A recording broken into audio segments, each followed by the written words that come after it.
Bonjour, alors moi c'est Annelle Filetas, je suis de Debonne.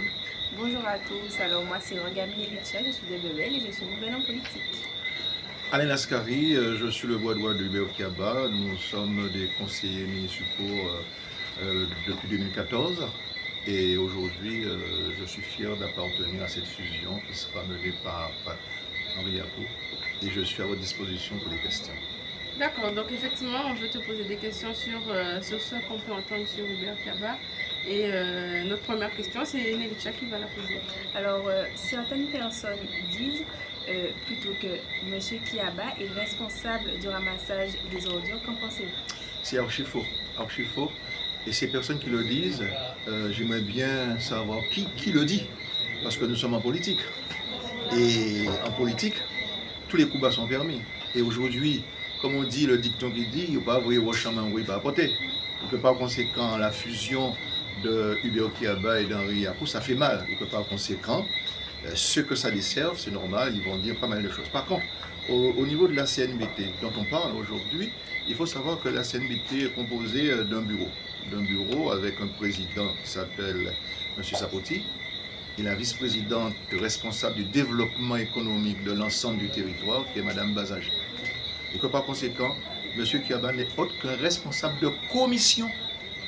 Donc lorsqu'on parle de commission, on parle de responsabilité sans objet, donc c'est seulement la concertation qu'on peut faire.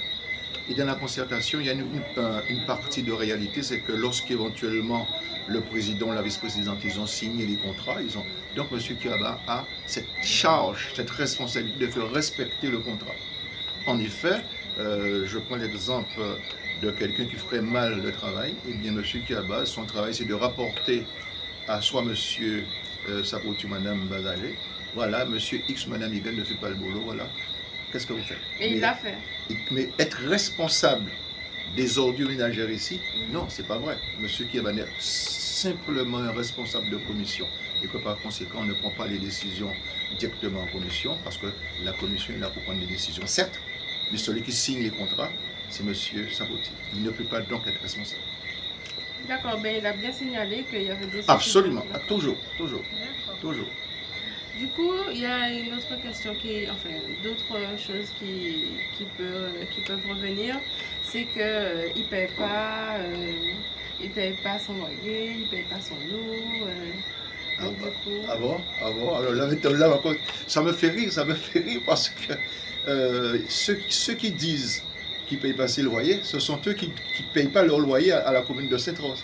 d'accord. Parce que ces personnes-là qui sont là dans Capimode, Mhm. hein, les logements de Capimode, ils ne payent pas. Hein. Par contre, monsieur Kiama, je peux vous assurer, il a eu un contrat signé par monsieur Daniel Jean, ça fait fort longtemps.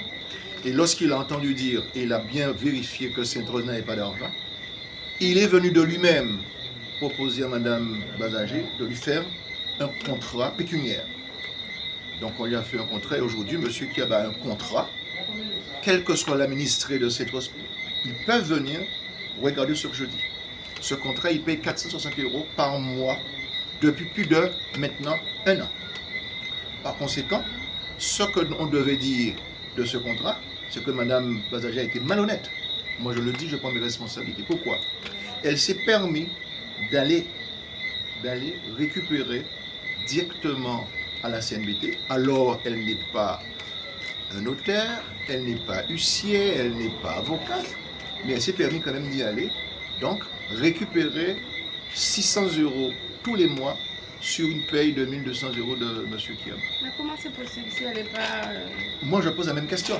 En tout état de cause, il l'a fait. Ordonnatrice à Sainte-Rose, il l'a fait. Par contre, j'aimerais bien effectivement aussi qu'elle puisse faire autrement. Lorsqu'on parle d'ordures ménagères, on parle de loyer. Parce que vous savez, elle fait autre chose que ça. Parce qu'il n'y a même pas 2 ou 3 mois, voyant la mort subite arriver pour le 28, elle s'est permis d'emmener son fils avec un responsable syndical pour réclamer de faire passer son fils de B en A. Donc elle sait bien faire les choses. Donc pourquoi ne pas faire les choses dans l'intérêt de Sainte-Rose? Ce serait quand même super de faire la même chose, au lieu de mentir et de dire des bêtises.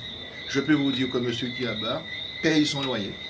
Et plus grave, elle s'est permis de récupérer aussi de l'argent en disant que M. Kiaba doit payer la taxe foncière et la taxe d'habitation. Or, M. Kiaba n'est pas propriétaire du logement. Les taxes foncières, c'est pour ceux qui Et sont propriétaires. en plus, l'ordonnatrice qui est Mme Bazager s'est permis aussi d'aller récupérer de l'argent pour de l'eau. Et globalement parlant, elle a récupéré 23 000 € de M. Hubert Kiaba à tort. Et aujourd'hui, quand même, ça me fait de la peine d'entendre pour se défendre, parce qu'elle veut à tout prix gagner des élections, mentir sur ce garçon, qui est le noyau fort de ce maillon fort de l'alliance qui fait avec la tête de liste, qui est aussi le chef d'orchestre. Donc ça gêne. Donc, contrairement, il faut descendre Hubert Kiaba. En descendant Hubert Kiaba, on va descendre en même temps Henri Yako. C'est aussi un maillon faible de la question foncière. Ouais. Donc, bon, les gens disent beaucoup, enfin, certaines personnes disent ah, Ikaba répond, mais il ne fait pas que ça. Donc, alors, ce problème de Barry-Pont, c'est un truc très facile à comprendre, c'est un truc politique. Pourquoi je le dis? C'était il y a longtemps. Oui, mais je le dis. Ça fait plus de 6 ans, 7 ans que Hubert Kiaba n'a jamais barré le pont de l'Aboucan. Parce qu'on a obtenu les résultats qu'il fallait, on a pu créer des emplois, et on a pu effectivement contrôler avec un préfet le bien-être de ce que faisait Hubert Kiaba et ses comparses. Donc c'est quand même malvenu de parler que Hubert Kiaba n'a barré. La vérité de tout cela, c'est qu'aujourd'hui, avec ce problème foncier, eh bien aujourd'hui, les donateurs ne veulent pas qu'Hubert Kiaba soit sur la liste, parce qu'ils savent très bien que ce problème foncier va être réglé. En même temps, ils savent très bien que de toute manière, il faut descendre Henri Yako également, puisque Henri Yako aussi a eu un non-vouloir faire parce qu'on voulait absolument injecter la paix. Parce que, donc, voyez-vous, c'est politique. Ça concerne Dobin. C'est politique. Cela veut dire tout simplement, dire que Ikaba répond, c'est en même temps mettre ça dans la tête des Saint-Rosiens qui a une méconnaissance de la chose politique, et pour pouvoir effectivement vouloir descendre cette fusion qui, à mon avis, est très consolidée. Et vaille que vaille, cette fusion-là sera une fusion qui va vivre presque éternellement, parce que vous êtes jeune en politique. Vous allez commencer votre carrière politique avec cette fusion-là. Vous devez absolument démontrer par des arguments que c'est l'inverse, c'est des mensonges, et qu'aujourd'hui, M. Hubert Kiaba, je ne dis pas que c'est un saint, tout le monde a ses défauts. Mais je crois que s'il était plus méchant que ça, il aurait lui-même réglé son problème. C'est un garçon trop gentil qui a les mains sur le cœur et qui a fait pas mal de choses pour les gens, et aujourd'hui on veut le descendre. Malheureusement, c'est la politique, c'est à vous de le défendre. D'accord. Du coup, ça va être notre dernière question, hein, Nélitia? Non, j'ai une petite dernière question pour M. Lascari. Alors, nous sommes jeunes, justement. Quels conseils pouvez-vous nous donner au niveau de la politique, puisque justement, vous avez des connaissances, vous avez un long cursus au niveau de la politique? Premier conseil, mais je pense que vous l'avez déjà quand même fait, c'est la démarche de rentrer, de vous intégrer dans cette fusion. Je crois sincèrement cette fusion, eh bien, on verra effectivement l'objectivité même de cette fusion, c'est de gagner les élections pour le 28 juin 2020. Je crois que nous allons gagner avec vous et vous permettre de tracer votre route.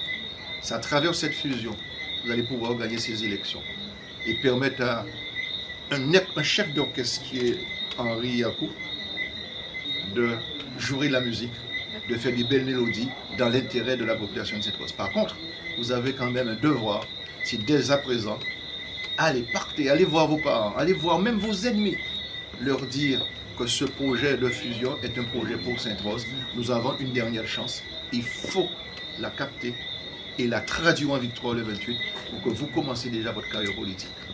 D'accord. Merci à toi, Lascari. Monsieur Lascari.